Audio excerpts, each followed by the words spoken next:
Hey guys, I'm back from my holiday and I'm raring to go, and I've probably had a super invigorating break because this feels like the easiest review I've had to do in a long time. Or maybe it's this device. This is the new M2 or 2022 MacBook Air. Hi, I'm MICHAELJOSH, your gadget matchmaker, and over the last decade, I've made it my job to show people around the world that tech can be easy, fun, and exciting.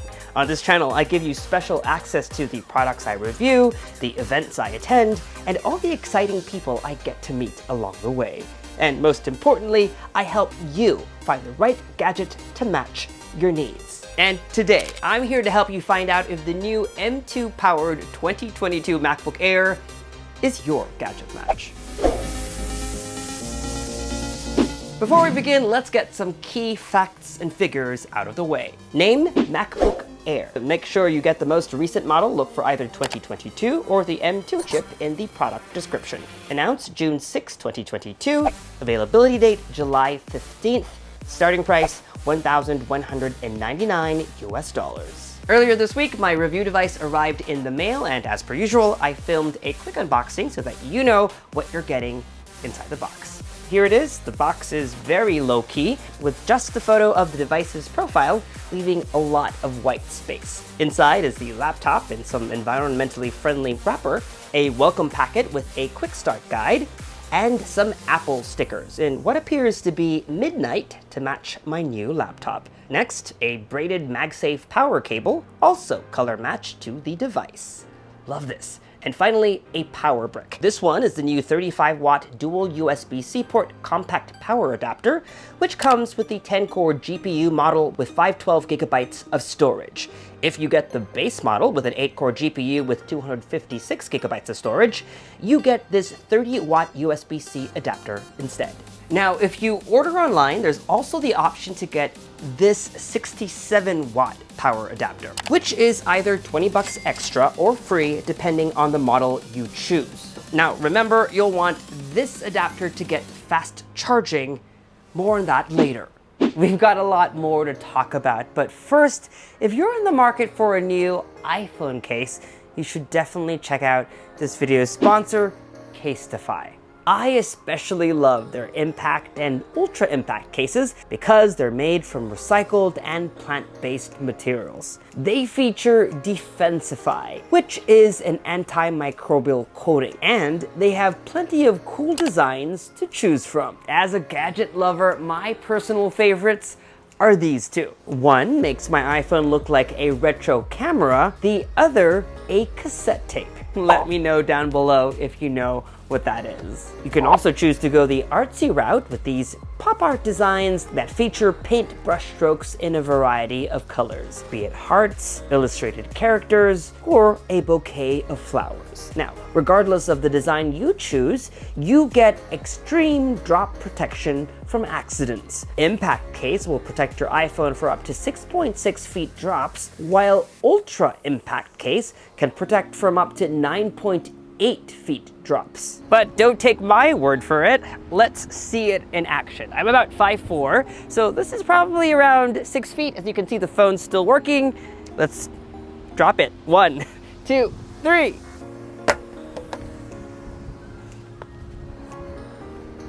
Still working. No cracks. And the case looks pretty good.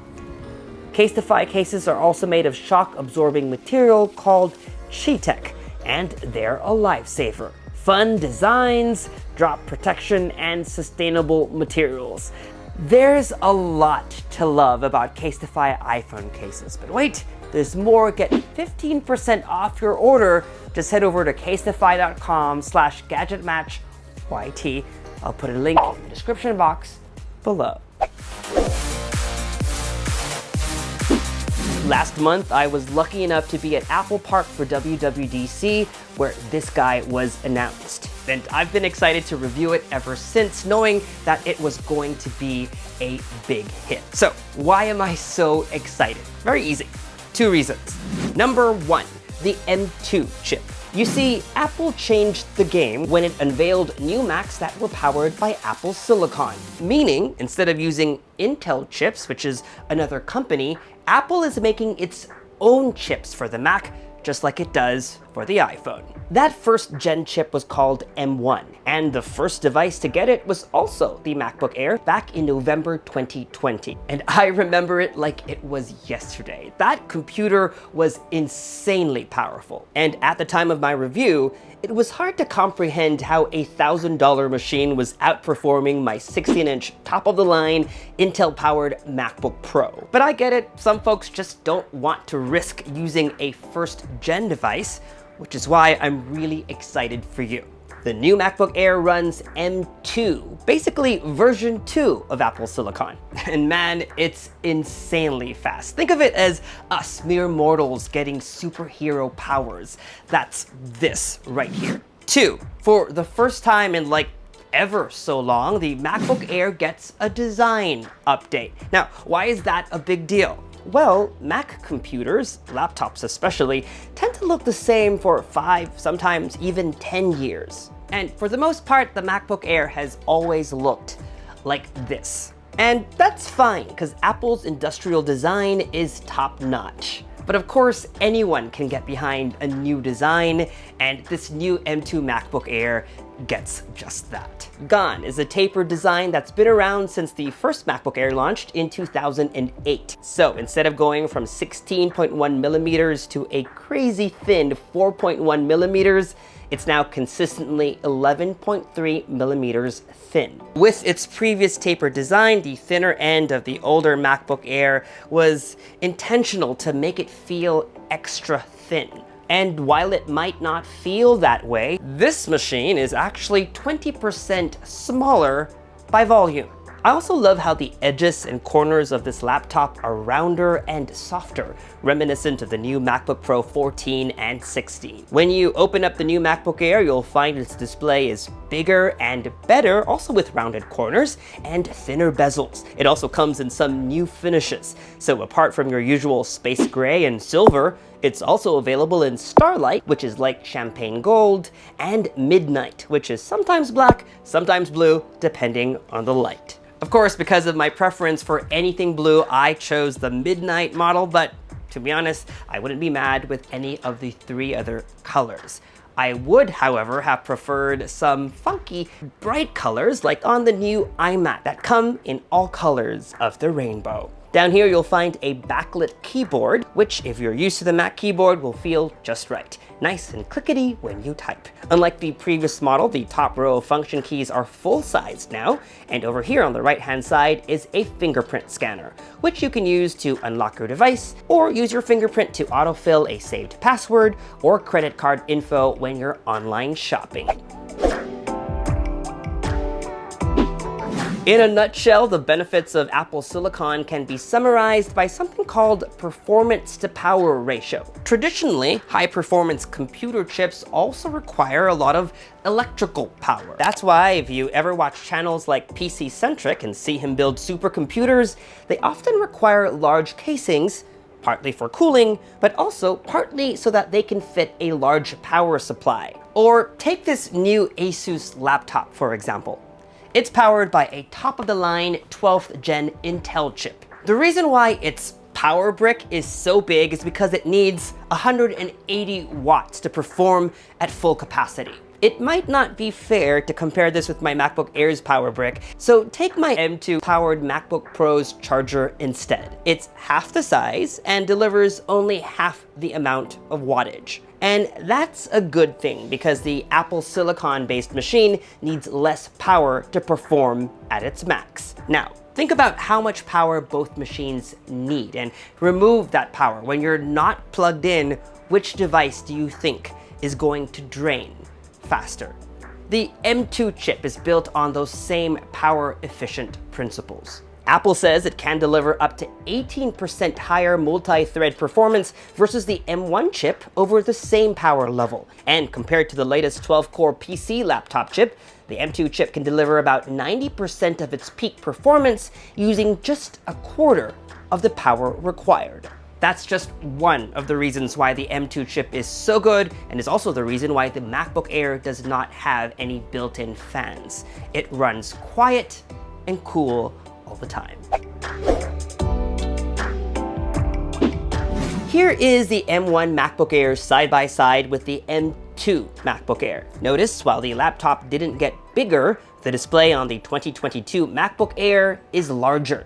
It's now 13.6 inches. It's also brighter too, going up to 500 nits. And for those who work in dimly lit environments, it can also go down to 2 nits. It's also capable of producing more vibrant colors. So whether you're editing photos or videos, or binge watching Prehistoric Planet on Apple TV+, you're going to enjoy it. By the way, if you haven't seen it already, I highly recommend Prehistoric Planet. It's like a Nat Geo animal documentary, but using CGI that's really realistic. It almost feels like they sent a film crew back in time. I really, really love it. Speaking of watching TV shows and movies, apart from great visuals, you also need great sound. And one thing that Apple does really well is to build custom speaker systems for all of its devices. So whether you're listening to music on a HomePod Mini, the new Studio Display, even your iPhone, they all sound great. And this isn't always an easy task because for great sound reproduction, you need enough space for sound to bounce off of. If you take a look at the new MacBook Air, there's not a lot of space to work with. In fact, you won't even see the speakers unless you look closely. Unlike the 14-inch MacBook Pro, for example, where clearly the speakers are under these grills, on the new MacBook Air, they're actually located here in between the display and the keyboard. Still, the laptop sounds incredible. That's all thanks to a new 4-speaker system, 2 woofers and 2 tweeters for a great balance between deep bass and crystal clear highs. These speakers also support spatial audio, so even without an elaborate setup, you'll get a surround sound-like experience when watching movies that's supported. On the upcoming macOS Ventura, Apple will be debuting a new feature that will let you use your iPhone's camera as your Mac's web camera. But it's not dropping till later this fall, so until then, worry not, the camera on the new MacBook Air is also much improved. Housed here in this iPhone-like notch is a new 1080p camera. Paired with a new mic array, you should get better looking and sounding video calls. All right, ready for a comparison? Look closely. This is a recording using the front camera on the M1-powered MacBook Air. And here is a recording using the M2-powered MacBook Air. Can you notice a difference? I'd love to know in the comments section below.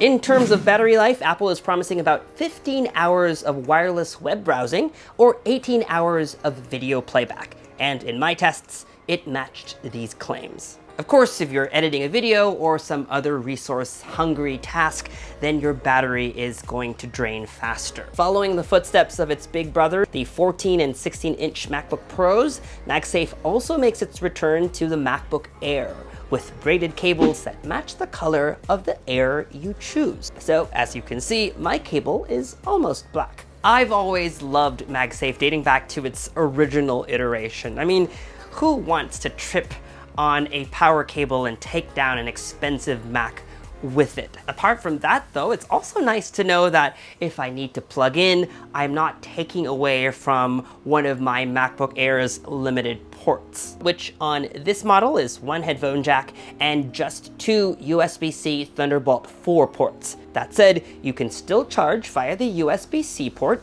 It works just fine. New on this 2022 model is fast charging.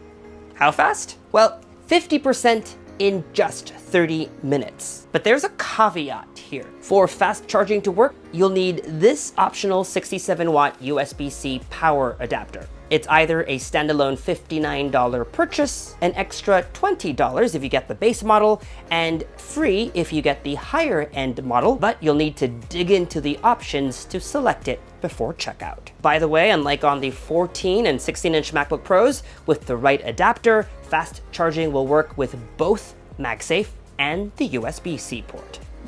So, is the new 2022 MacBook Air your gadget match? Tell you what, let me answer that question from my own use cases. My two most favorite Mac laptops available today are the 14-inch MacBook Pro souped up with an M1 Max processor and this new MacBook Air. I just love how I can now get the 14-inch MacBook Pro instead of the larger 16-inch model and still get all that power that I need as a content creator. I edit a lot of 4K videos with lots of effects, and it's the exports that sometimes take the biggest toll on my machine's resources. That's why I went with the souped up model. I get all the power I need. And if exports take a while, the built-in fans will ensure that my machine keeps cool while it's being pushed to its limits for an extended period of time. That said, if I didn't need to do any of that for a living, I would have been plenty happy with the new M2-powered MacBook Air,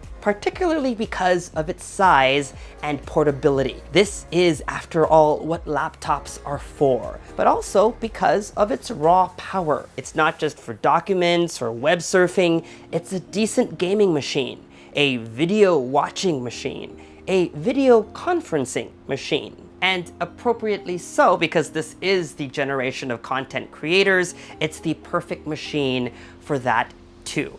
I started making videos way longer than I'm willing to admit, and I wish I had a machine like this back when I started. To be honest, I don't think I've ever seen any laptop that is so well-rounded that it meets the needs of most people.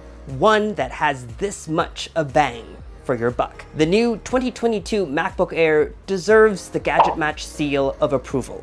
And if you're in the market for a new laptop, I highly recommend that you go out and buy one. And that was our 2022 MacBook Air review. If you'd like to see more videos like this one, you know the drill, folks. Subscribe to this YouTube channel and hit that bell icon so that you get notified as soon as we upload. Follow me on social media for all the behind-the-scenes fun stuff, and for news and updates, make GadgetMatch.com your daily habit. Until the next video, I'm MICHAELJOSH. Thanks for dropping by.